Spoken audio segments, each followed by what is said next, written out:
Hello, everyone, and welcome to the March edition of the French Cinémathèque, a collaboration between the Federation of the Alliance Française USA and Telescope Film. Thank you so much for joining us today. My name is Justine Barda, and I'm the founder and director of telescopefilm.com, a website for international film and TV. We offer a database of over 500,000 international films and series with links to where to watch them in the US. We also have a dedicated page on the site for French film and TV with information about what's new and what's popular from France, as well as curated selections. We are delighted to be collaborating with AFUSA, the largest Alliance Française network in the world, helping 25,000 learners of French each year learn French, live French, and love French. Here is a short video.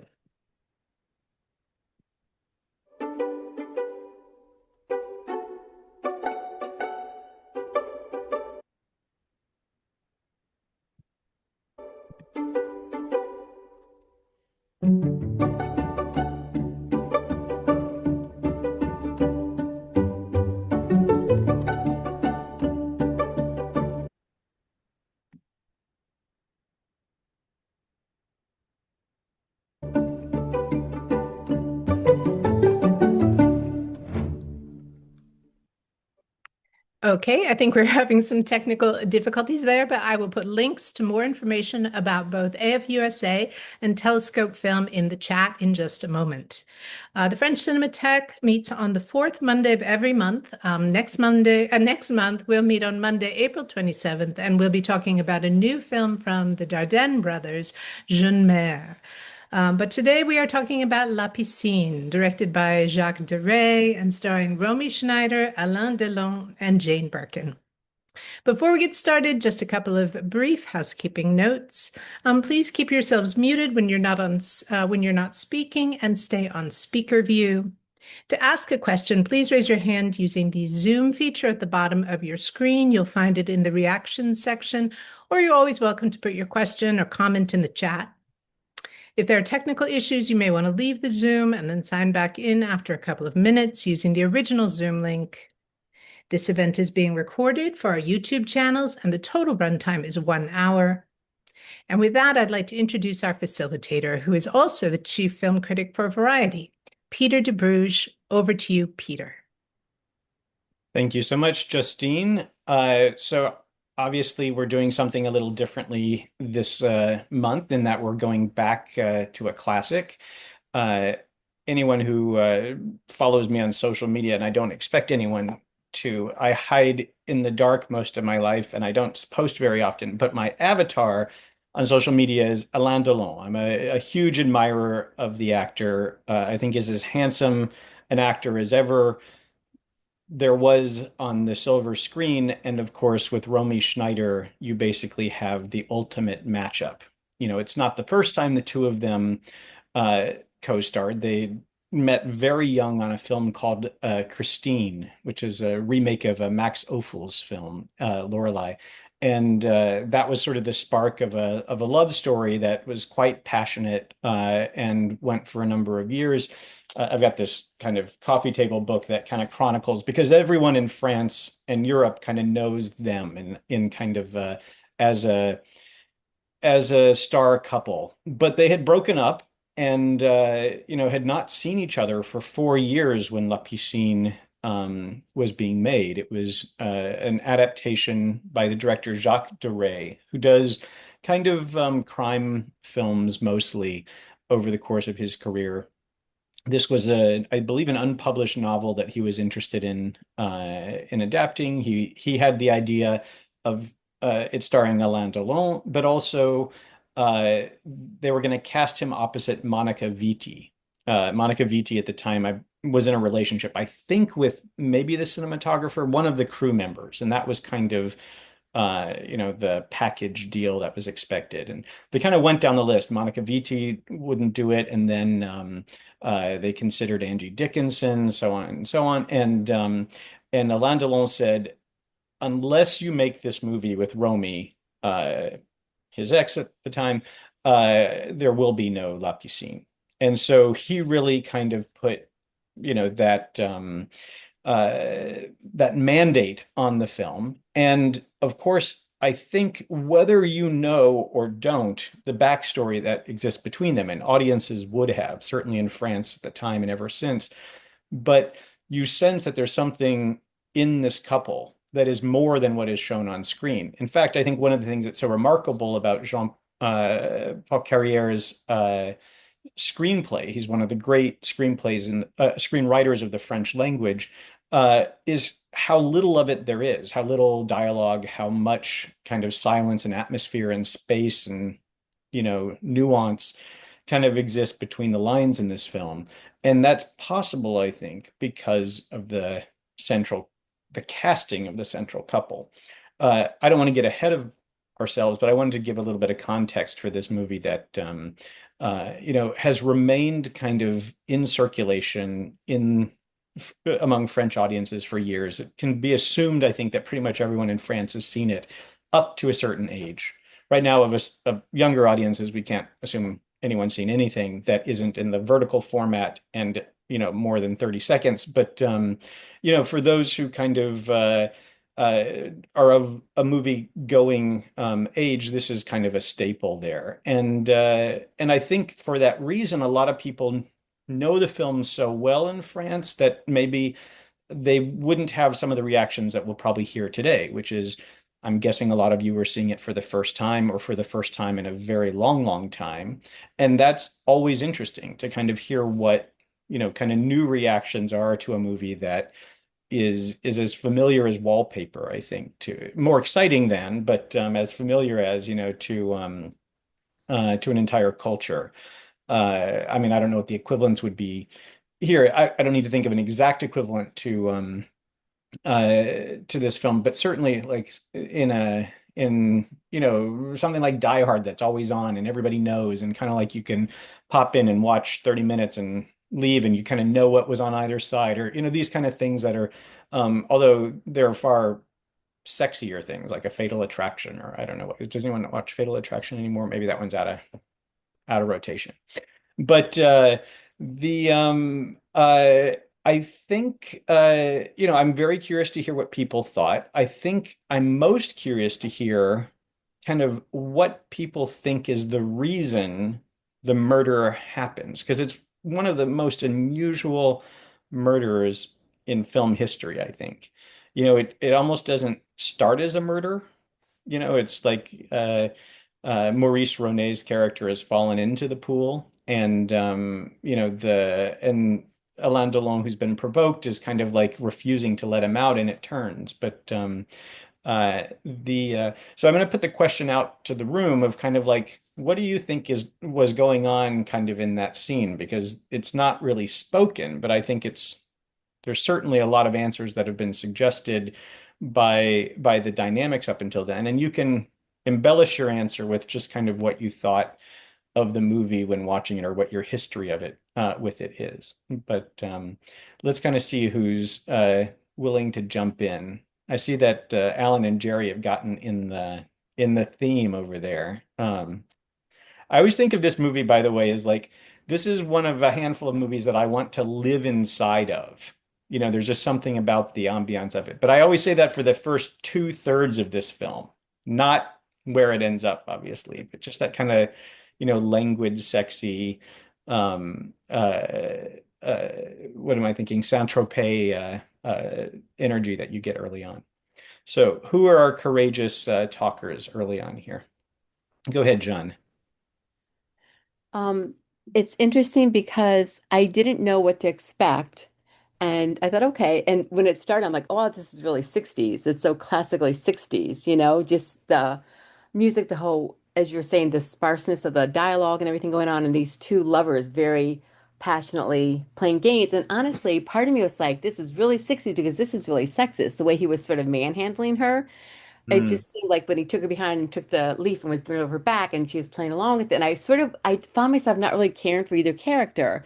And then when Harry and his daughter came, it was like even more people I didn't care for. It was like, and what really drove me crazy was Jane Birkin, her accent. I have never heard her speak before. And I felt like she was speaking, I mean, for me to pick up the accent, a faulty accent, it was like, oh my gosh. It just was really, I was annoyed by these things. And Harry was just so full of himself. But since I had read the little blurb about there's going to be a crime, so I figured, okay. And I figured it wasn't going to be Romy or Alain because they were the two main characters. It was either going to be Harry or the daughter.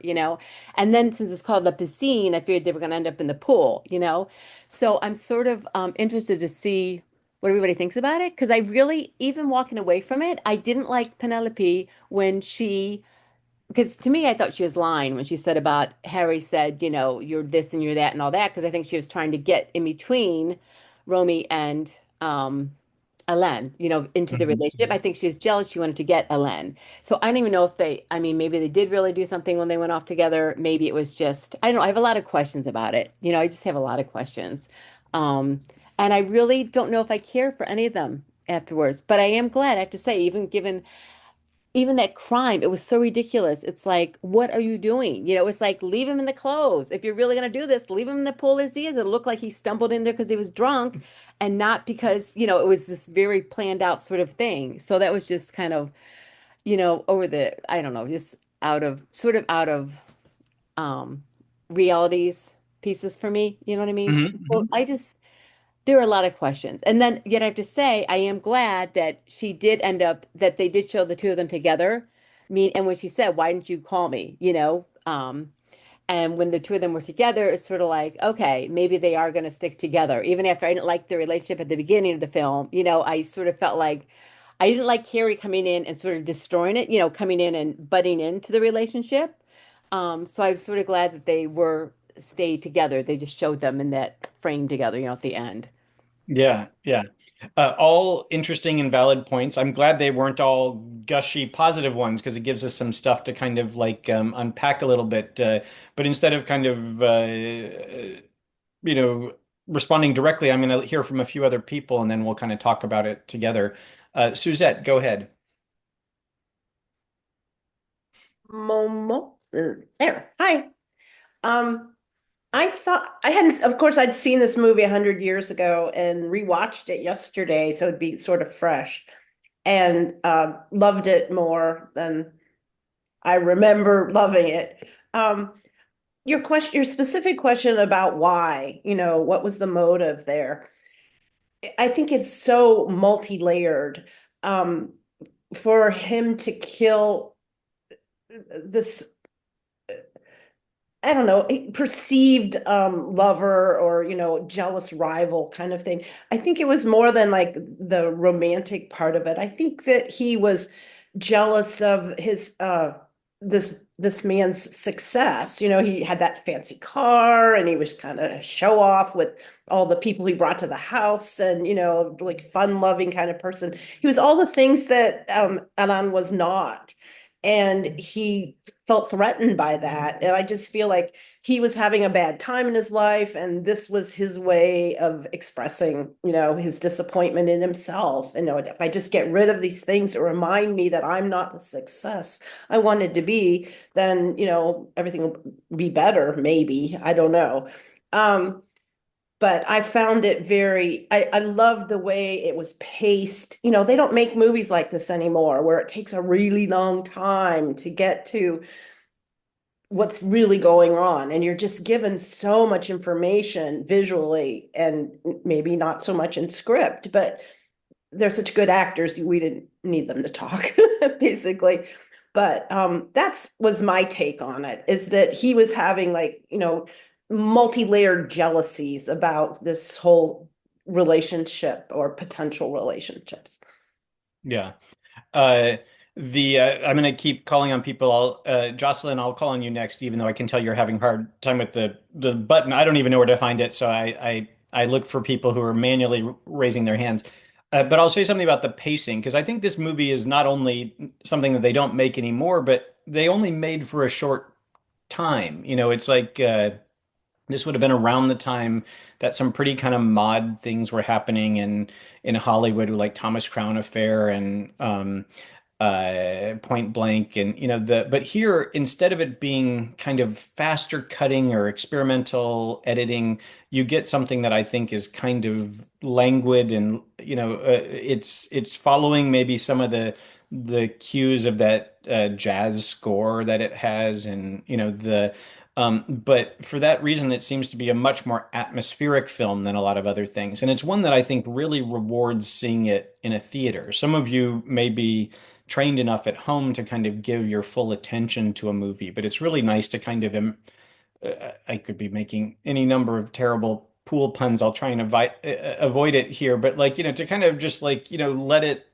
to submerge yourself in the movie. I mean, you want it to do that, that you want it to kind of like swallow you up and be, kind of like something that you're experiencing. And then those kind of tonal changes that happen, I think, have more power when they come. Jocelyn, go ahead. I saw in chat you were agreeing with our first speaker about dislikable characters. Tell us what else you thought about the movie. There we go. Following up on Suzette, I would say that yes, it was a murder based in jealousy, but what I think I saw was a monologue just prior to the murder that took that jealousy and elevated it into a place of shaming. And I think that had it just been jealousy, maybe we wouldn't have had the murder, but he got shamed on every front for an extended period of time. And I think that caused that. I propose that that's the switch is that and I struggled with the slow pace. I hear you saying, Peter, that it's style.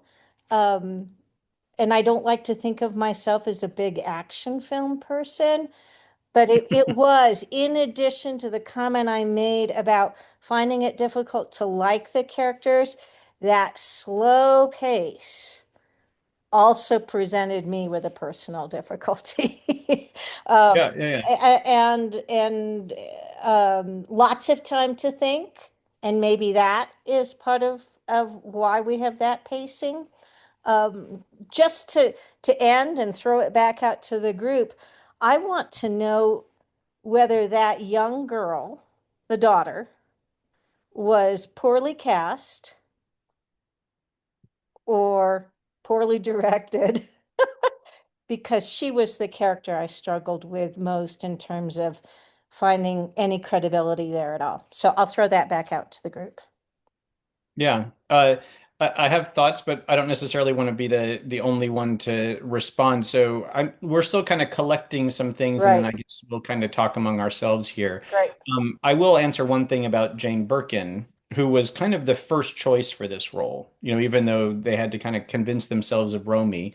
If you look at the cast, you have Maurice Ronet, who's Harry. I think when you were talking about the monologue, the shaming monologue, you mean the kind of Yes, way that Harry's kind of baiting him right before right. falling Yes. into the pool. I mean, he's basically provoking his own death, Yeah. Yeah. the So Maurice Ronet and Alain Delon worked together in a few films. If you've seen Purple Noon, which is Plein Soleil, it's the French adaptation of The Talented Mr. Ripley. It's a great film. It comes out a few years before this. For that movie, Alain Delon had to really fight to be cast as Tom Ripley. That wasn't an obvious choice at the time, and that's something that kind of really set his star on the rise, being in that. Maurice Ronet plays if you've seen the English language Ripley, I mean, now there are multiple Ripleys, I guess, but I'm thinking of the Minghella version where Matt Damon plays Ripley, the Philip Seymour Hoffman character, who's a I can't remember. I'm pretty sure that's the character that Ronet plays in the film. Either that, or maybe I'm confusing. It's been a little while. It might be it can't be the Jude Law character. Anyway, but they've been together there, and they would star again in, oh gosh, what is it called? It's a terrific kind of crime film a few years later that was just shown at my memory is blanking on me here. Let me look at this up. Oh, it's called More d'un Pourri, like death of a Pourri is like a rotten, someone corrupt. And that film, I didn't know, but was the film that was selected by the TAFF, the American French Film Festival in Los Angeles, is kind of the homage to Delon. It was a deep cut from his career and a real discovery for me, but a terrific movie. And anyway, I'll say one thing about Jane Birkin, which was really the point I was going to make. I mean, she's an unusual star. She's not a great actress, but I think in this case, I don't feel like this is the most realistic movie, in terms of kind of Right. psychological realism. It's not method acting. It's not that kind of thing. It's more pop than that. It comes on the heels of what's going on with like Antonioni and other directors earlier in the 60s. In fact, Delon himself had starred in an Antonioni movie with Monica Vitti already, L'Eclisse, which is kind of an adaptation of White Nights, that Antonioni had done. And I think some of the langurs and some of the silences and some of the kind of inscrutability is probably like inherited from what Antonioni's doing to European art cinema in the 60s. But so I think when we're watching it, it can be frustrating unless you kind of give yourself over to that. I find this to be helpful advice for Antonioni movies, which I find quite difficult a lot of the time too, because like, something like L'Avventura, you can drown in that movie just in the kind of, there's not enough, kind of rope to sort of hang on to or something, unless you're kind of, you find yourself on its wavelength. But going back to Jane Birkin now, she is, of course, an English. Uh, she was already she'd already been married to John Barry, was in a relationship with Serge Gainsbourg, had made one movie, I think it's called Slogan, prior to this, and the kind of love affair with Serge Gainsbourg was kind of in full flower, and this movie kind of allowed her to stay in France, just being able to sort of work. And but at the same time, she's already known because she's like the poster girl of like the Melody Nelson album. So in some ways, it's kind of this is a barely legal, she's the least of the characters in terms of how dimensional she is, I think. But and she comes with this curious English accent, which they have to kind of write into the character, So you have, I think Romy answers the phone speaking English to Harry at one point, and Harry obviously isn't English, but has an English daughter. It's all a little bit, stretched. But if you can kind of put yourself in the mind of a red-blooded 1960s man of a certain age, this is a certain kind of temptation that I think it was probably very effective. She had already been kind of a barely legal, holding the teddy bear on the cover of the Melody Nelson album that Serge Gainsbourg had produced. She was already like, kind of playing this type in the pop culture world.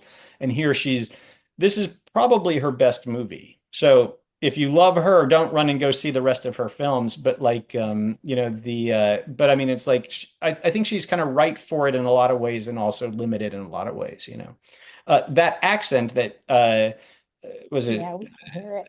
Jean picked up at first? It's like, it's famous. She never lost it until her dying day. It was kind of her brand. She spoke with what almost seemed like an affected English accent, by which I mean like it seemed to be her charm. And I've actually used that as my excuse because my accent in French is terrible. And I think, well, if Jane Birkin can get away with it, if people like Jane Birkin's, like embrace your American accent. All right, enough from me. From the Alan and Jerry duo. Yes, hi. I love this film. This is my third time seeing it, and I actually put it in the category of my guilty pleasures. It starts out being this perfect summer movie. The French Riviera never looked so good. You have this gorgeous house. You have people looking good, smoking cigarettes, coming out of the pool, having a lot of foreplay, tooling around in Maseratis. But then it morphs into this psychological thriller. And as a crime thriller, I think it's brilliantly crafted. And I wanted to, in regard to that, and this is not directly a response, Peter, to the question that you threw out, But there's one detail that I just wanted to mention that really struck me, and that was toward the end of the film, the inspector arrives at the house and to speak with the people there. And he starts out speaking to Jane Birkin, and he says, "Bonjour, mademoiselle." And then he turns to Romy Schneider, and he says, "Bonjour, madame." And there's like a 2-second pause, and he says, "Mademoiselle." And that word, mademoiselle, that's that's a word that's loaded with meaning, and it's a veiled threat. And the threat is, you're not married. And so if this case turns into a criminal prosecution, you can be compelled to testify against him. And so if you know something, it's to your advantage to come out with it now. And so that puts Romy Schneider, the Marianne character, into this trap where she's got to make a decision, whether she's going to um, whether she's going to turn him in, or she's going to to stay with him and risk being an accessory to murder. So, and I just find that fascinating, that one word, mademoiselle, because you could not do that if this film were in English, you couldn't do that. Calling a woman ma'am versus miss, it just doesn't have the cultural weight that it does in French. So, Mhm. that's my comment. Yeah, yeah. There are probably ways you could find another way to say the same thing, but that's interesting the way that it's kind of, I mean, the subtlety of so much of this movie. I like the way that there's a famous kind of exchange. Famous is probably the wrong word, but like if you're looking at it like from the point of view of a critic or a film professor or something, there's that we've already kind of gotten clues that there's a backstory between Harry and I'm calling him by his character's name, but I'm not calling the Marianne is Romy's character, between Harry and Marianne, and it comes out over dinner where he's, kind of like, kind of, he's a snob and he's kind of a show off and he's talking about how great the food is in other places. And like anyone watching this movie would rather be anywhere other than, Saint-Tropez with the characters, but Harry knows kind of fancier places and he refers to Amsterdam and he turns to Marianne and he says, "You remember." And the way that the film is cut, we then get Alain Delon picking up on, that "you remember" is in lieu of what could be a whole dramatized scene or a story or something like that, explaining the backstory they have. But it's, enough to kind of suggest off script, off camera, there's this history between them. And it's enough, it's just another element to the jealousy that we're seeing. Jealousy is definitely, I think, the main engine going on in any of the dynamics, and the reason that Alain Delon seems to kind of almost preemptively retaliate. He's kind of getting revenge before he's been given reason for revenge by seducing Jane Birkin. Liz, tell us your reactions.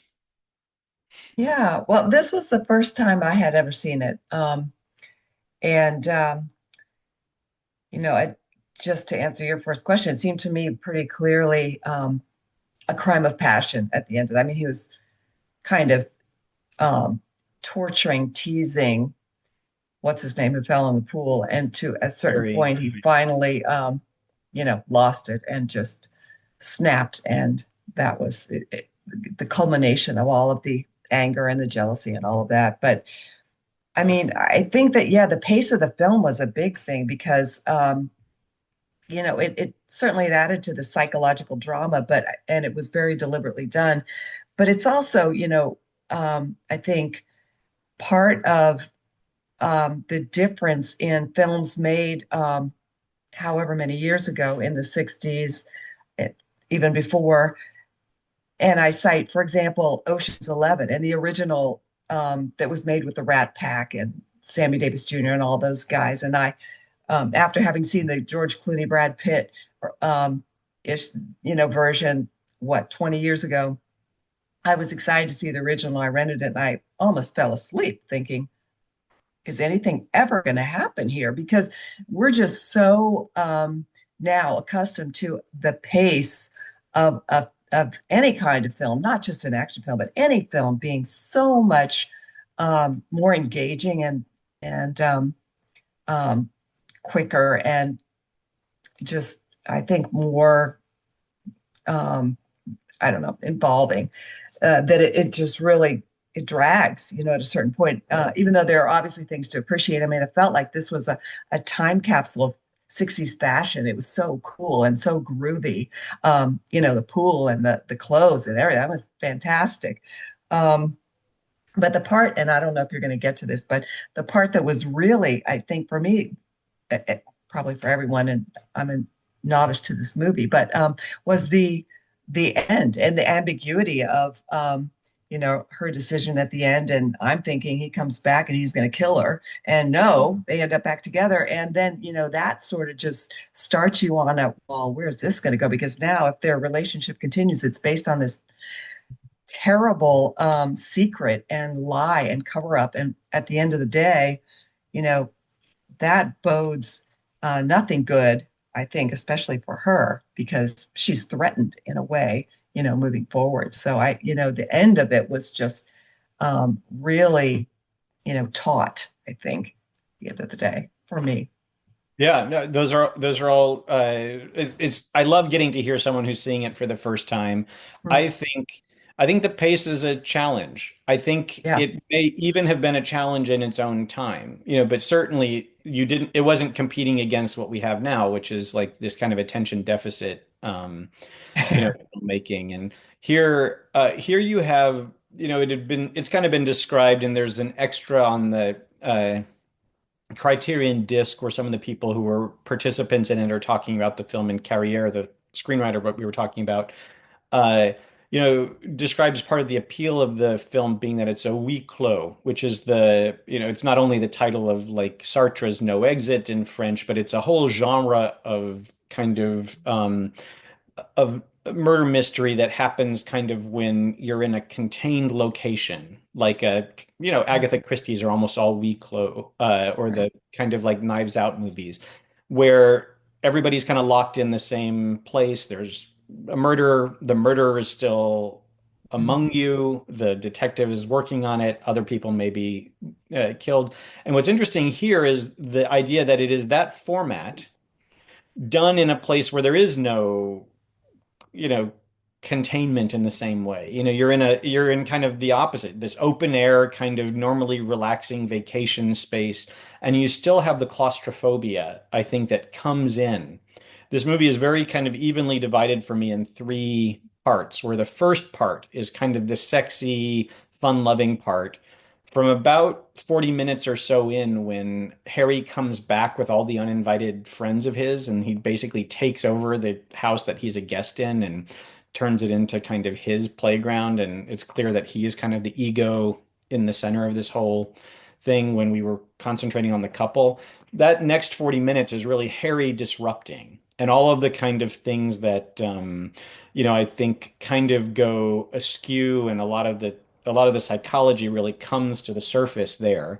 And then the last 40 minutes, and I think the last 40 minutes are kind of taxing because you have the whole mystery, but it's kind of languorously being investigated. The detective keeps coming back, but he doesn't. He's implying things. The insinuation that was referenced a moment ago with Mademoiselle, etc. It's at this point, Marianne is very candidly answering the questions. Like she's the one answering, while we're probably looking at Alain Delon because we know he's guilty. We're looking at his face and wondering if he's going to give himself away or is he going to lie. But Romy, who isn't suspicious of what happened, is saying like, oh, he was probably swimming and maybe he was drunk and da da da. Like she's being, kind of very guileless in that situation. And then, of course, a couple of you have referenced, Liz, you were mentioning the kind of choice she makes at the end. So this ending, which is pointing in one direction, which is everyone's going to go home, and like maybe get away with it or whatever. But the huis clos closes in around the couple. And to me, this is a clue that I think of what I think the movie is kind of really about. But I'm going to hold that for a few more minutes and maybe a few more responses. Leslie, I'd love to hear what you thought of it. So it was also my first time watching the movie. And yeah, jealousy is everywhere, I think. Jean-Paul is jealous of Harry in some ways and of his prior relationship with Marianne, where Marianne has not talked about it with him, though she's talked about other relationships with him. She's been very quiet about her relationship with Harry. And I think Penelope is, jealous of the relationship between Jean-Paul and Marianne. But I think it's also true that Harry might be jealous of Jean-Paul's relationship with Marianne, because there's that discussion when they're going grocery shopping where she says, she's really happy. She's never been that happy with anyone before, implying that she wasn't that happy with Harry before. And I think that comes in and contributes to Harry's discussion just before his death. As far as the final, what's going on at the very end, her face at the very end was not that of someone who was very happy. She's like, what is going on here? How can I get out of this? So she's playing to him, probably because she's scared. But Yeah, I mean, he's capable, obviously, of murder, we started our conversation today, or some of the early responses were questioning these characters and, finding them to be not that likable. And I think that that's fair. I think that's probably apt. I don't think it's a deal breaker for me. I think it's what makes them more interesting. I think Harry himself is so abrasive and kind of off-putting that we're almost rooting for something, maybe not something as final as what happens to him, but we want to see him kind of brought down a notch or so. And so there's a way that we're kind of complicit. It's interesting the way we feel when we're watching that murder scene, because I think when he's being kicked back into the pool, that maybe is kind of something we can all take some pleasure in. But as it turns into this kind of violence, or as Alain Delon refuses to sort of let him back up onto the shore, then it's, there's something really irredeemable that transforms, I think, for us in Alain Delon as a character. And so whether we've liked him or not until then, and it sounds like not everyone, was on board with him from the beginning, and we can go into that a little bit more, but from then on, it's very hard, I think, for audiences to kind of be with him. And it's interesting that the from that moment, which is now, 2/3 of the way into the movie, onward, the film, actually, the language of the film changes. And we're often kind of aligned with Romy for the rest of the film. Until then, we've often been kind of with Alain Delon. We've been, seeing scenes that only he's a part of. There are moments when he's kind of interrupting and dominating things.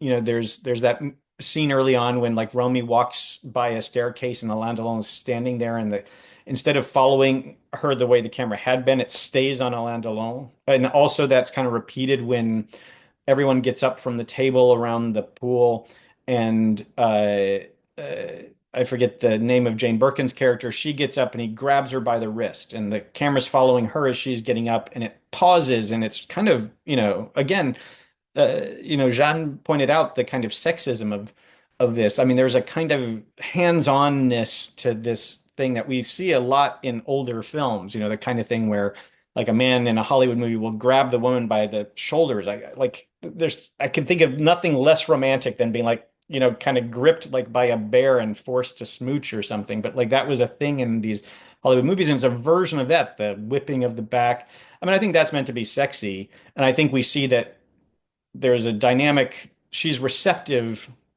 to that dynamic in a way that she wasn't receptive to being thrown into the pool. That was something where she's like really angry at him or whatever. But so there's some, kind of mind games going on here. And I'll say just one more thing, and then we'll hear from Tony. But I think it's important that if we think of his character, he's kind of a loser, from the beginning. He's a man of a certain age, and to me, this is like what's fascinating to me about La Piscine is I think it's like the last moment of Alain Delon's kind of beauty. It's not that he wasn't handsome from then on, but it was like he's already turned a corner. Like he's been more beautiful than this. He's still gorgeous. But there's this kind of thing that we're catching him at a time here where from here on down he, will do the thing that we all do, that I'm on that slide. I'm older that he was 33 when he made this movie. I'm a lot older than 33.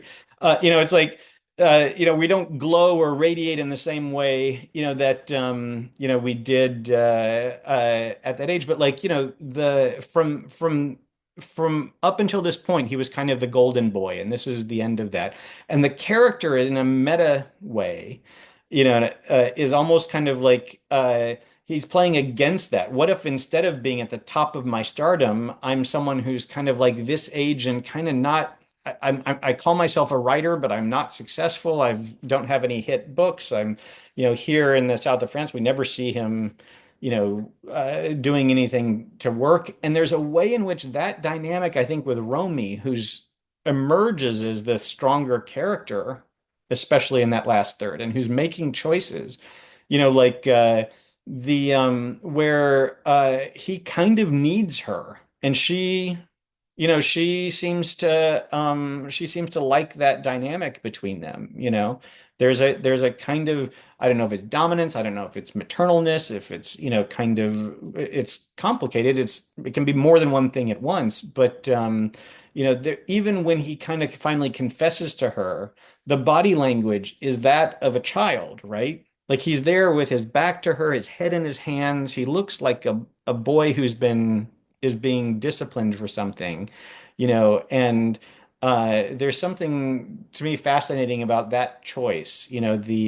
So to me, this movie is so much really, for all the crime in it, it's really about the fate of this relationship. Will it work? Won't it? What does it need to work? The thing that one of you had already pointed out about, the you should have told me was her response. Not, shame on you, you're a murderer, I'm going to leave you. But if this was a functional relationship, you would have come to me sooner and we would have kind of dealt with this in a mature way. I mean, she's the mature one of the two of them. And to me, a lot of this is me reading into things, but I do think they're there. I just don't know if what I'm picking up on is something that we're meant to get from it. But I think it's, kind of what makes the movie kind of rich is that there's so much open space for us to kind of personalize our interpretations of it. Tony, go ahead. Okay. Well, I'm back on the murder. Fine. And I felt that one of the weird things about the relationship between Harry and Alain Delon was that Harry couldn't believe he was going to push him under. I mean, Harry could have gone to the other side of the swimming pool. Yeah. And my sense was that he wouldn't be followed. You know what I mean? It was so much that moment. Yeah. I wasn't sure that he started out to kill him, for example. No, I think I think behind that is saying you don't believe that he did, and I agree. It comes in the moment, and someone who described it as a crime of passion, I guess that's what they are. There's nothing premeditated about this. All of the emotions may have pre-existed it, but it seems to come out of this situation, and it's a strangely immature, boyish dynamic. Right, but I thought that was very interesting. That so Harry, it seemed to me to reflect how confident Harry was of himself, that he's not going to really kill me, me. Whereas I would have been scared and I would have gone. But anyway, that's what I said.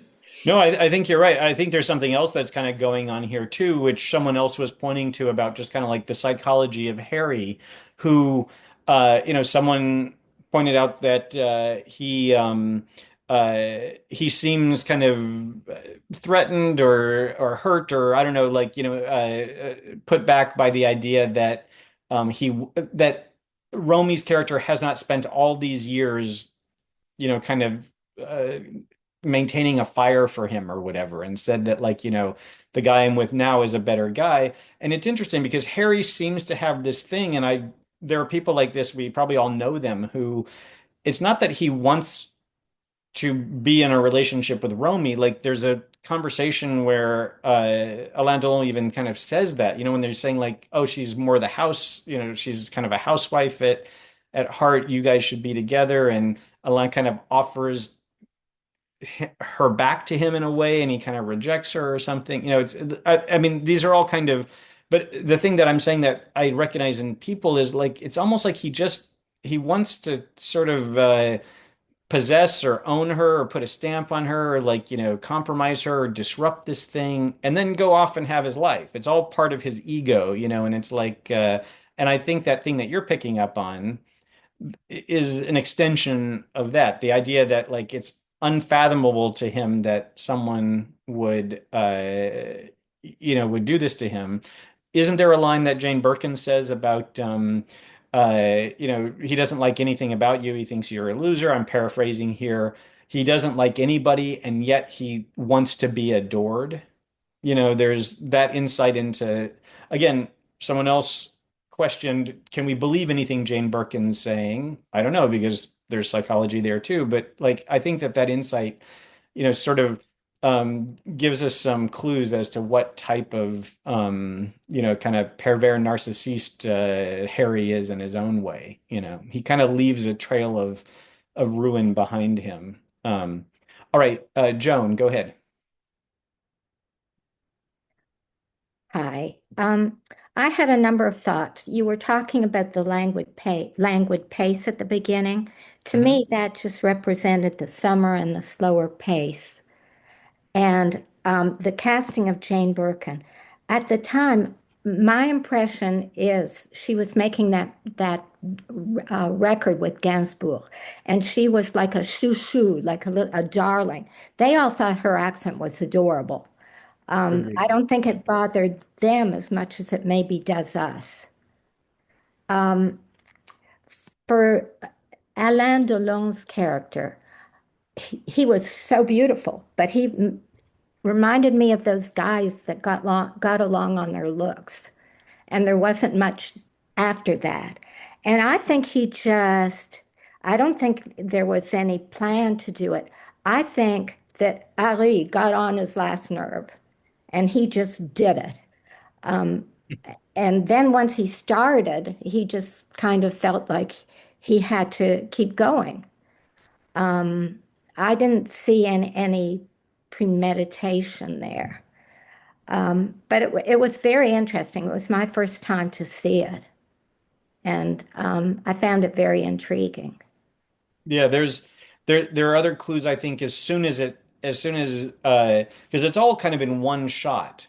I mean, there are shots on either side, but there's a long take in which almost all the drowning happens, which I just kind of wonder how they pulled it off. You have to kind of rehearse that in such a way that the breathing is just perfect as you're holding an actor's head underwater repeatedly and whatever. But like we see all that build up in one shot, and then the kind of end of that shot is his head being held down the last time, and his body kind of floats up just a little bit a ways away, and that's the way that the audience is led to understand that he's drowned. And then there's some cuts, and we see Alain Delon dragging him by the hair out of the pool in a way that if this were a realistic movie, you could still save him, but he's not doing that. But again, like maybe it's not a realistic movie, maybe it's we're meant to read he's dead, and now he's already shifting into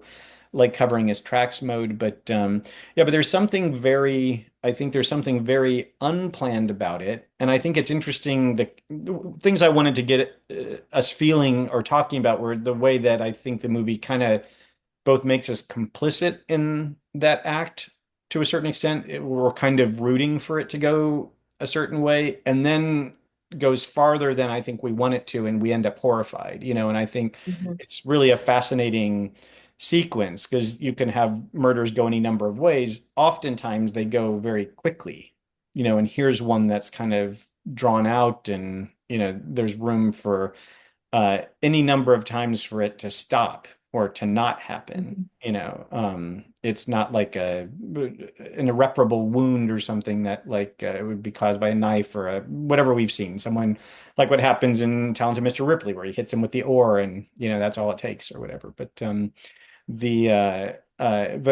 mean, I think because this movie is psychological, I think of it in the kind of vein of things like Patricia Highsmith novels. She's the writer who wrote The Talented Mr. Ripley and who is often looking at these kind of um, she seemed the reason I draw a comparison to her, even though she's not an author in any way involved in this, but like she seemed to believe in like the fundamental capacity for evil or murder in people. And that seems to be a thesis of this movie. It seems to be that like Alain Delon, who seems kind of like an unsuccessful guy, kind of unable to really get things going, is capable of one thing, and that's the worst thing. It's killing another person, and somehow Romy's character is capable of seeing past that and staying with him, which is also, in some ways, is it just as bad? It's just not as bad, but it's kind of pretty terrible too. So that scene or that shot that we've kind of referenced a few times of them looking out the window and what they're feeling.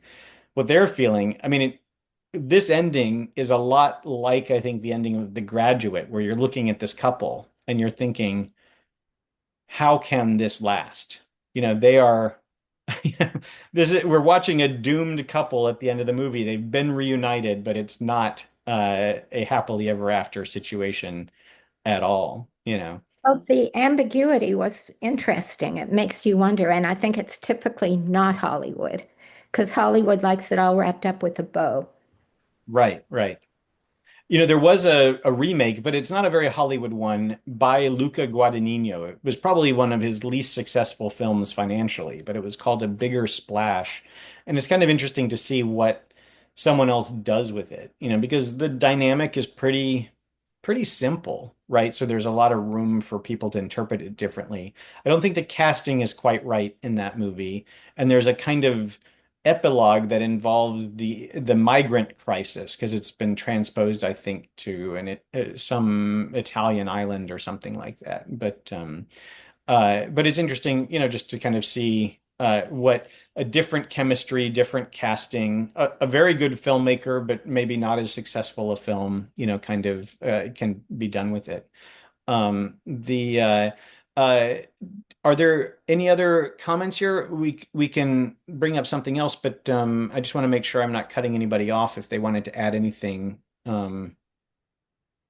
Suzette, go ahead. This is just a comment, but of course, I love the fashion. I mean, that was like my formative years, the mini skirts and everything. But there seemed to be a lot of emphasis on shoes and walking and feet. There Hmm. lots of shots that went on probably too long for whatever it was intended to be. But I just thought that was unusual. I just wondered if anyone else caught it. Maybe we were supposed to get a preview of like the latest collections of shoes in the south of France or something. But I thought that was kind of amusing. I didn't pick up on that. Did anyone else notice that? But it is funny that some movies, especially in this era, would have, stars would be outfitted by a specific, designer or something. And I mean, to me, it's interesting that the costumes are so, not only the costumes, the, furniture, the decorations, there's this piece of op art on a door that like Jane Birkin opens, and there's this round disc that as she moves the door, it kind of does this woo, kind of effect. All of that is very of the 60s, but like enough time is gone. It's been 50, let's see, the movie was made in released in 69, so it's like what are we like 57 years on now? Like enough time that like that stuff has all gone out of fashion. It's all almost been like, kind of tacky in retrospect. And now it's come back into a kind of nostalgic vogue, I think, where, there's something sexy about it all over again, where when you kind of make that kind of commitment to the era, it can really backfire in a big way. The well, a couple things I was going to bring up. Just Alain Delon is an actor I really love. I'm going to throw out a couple other titles, and since Telescope is such a great resource to sort of find where to watch some of these movies, if you like him as an actor, it's worth. For me, his masterpiece is a film called Le Samurai, which is a film he made with Jean-Pierre Melville, a crime director who really was where he made a connection with an auteur and vice versa. He kind of, in the way that I think Scorsese has used DiCaprio and De Niro, Melville really kind of latched on to Delon and made a number of films, but that one is really, I think, the most minimalist crime film of all time. Almost no dialogue for long stretches, and yet, a really fascinating movie. It's one that a lot of other filmmakers like Michael Mann and John Woo have pointed to as an influence on them. Of course, early in his career, you can see a lot of, kind of great stuff. The the Leopard by Visconti is a masterpiece and is worth looking at. His role is not huge in that, but that's just kind of one of the great European films of all time with Burt Lancaster, Claudia Cardinale. And I recently discovered what I think is the most beautiful Alain Delon moment, which is in a movie called La Tulipe Noire, The Black Tulip, which is a Dumas adaptation. In a kind of, it's been re-released by Kino. It's probably available on streaming. It's a lot of fun in that kind of swashbuckling way. And he plays twins, one of whom you can tell from the other because he has he's sliced on the cheek. And so like they have to kind of like, do almost like Parent Trap shenanigans of playing, pretending to be one another to outwit the kind of bad guys. But that's a movie that had kind of, I think, fallen off of the map, and is now kind of in circulation again. It's worth watching. There's also a movie called Les Aventuriers that was just around this time, maybe the 2 years before. I can't remember the English title, but it's a kind of great adventure one. And then as a closing thing, I was just going to share this, in this book, there's this kind of long passage here that that Delon says, and I had popped it into Google Translate just to sort of, I trust it more than my own. But he says, I can't watch La Piscine for more than 30 seconds. It's a slice of my life. I mean, film is a slice of a life long past, a life shared with friends and people who are no longer here, who are all dead, who have all vanished. It is profoundly painful for me. With a film like The Leopard or a few others, I recall every image, every scene with joy. But La Piscine is something else entirely. I relive every moment with startling precision. I see myself there, right in their midst. Consequently, it reawakens memories or even deep emotional turmoil. It evokes too many images, too many painful things so many years later to see those very same people come back to life on screen, knowing they are no longer here. That is why I cannot bring myself to watch La Piscine again, because I cannot bear to see Romy and Maurice Ronet laughing out loud, smiling, so utterly happy, when I know that they have gone so very far away. It is truly too hard for me. Who knew? I don't think of Alain Delon as being the slightest bit sentimental, but in some ways, this is the most personal film for him. And, with he had many loves in his life. Boy, did he have many. But I think Romy is recognized as the one who is most important to him. He also tells a story in the interview on the disc of how her son, the kind of like rope swing that you see by the pool, between shots, her son David, I think that was his name, David or Daniel, would kind of like be there swinging. And then when he was a few years later on, died quite tragically. He was like climbing a fence and got impaled and died at the age of 14. After which Romy, it's also worth looking up some of Romy Schneider's movies because this film launched her into serious actordom. She'd been, a major star with the Sisi series, the kind of Empress Sisi films in Austria, but it was films with Claude Sauté that she made. Les Choses de la Vie, César and Rosalie. These are, I mean, she's one of the great, great actresses, and this movie kind of made it possible for her to have that entire chapter. So.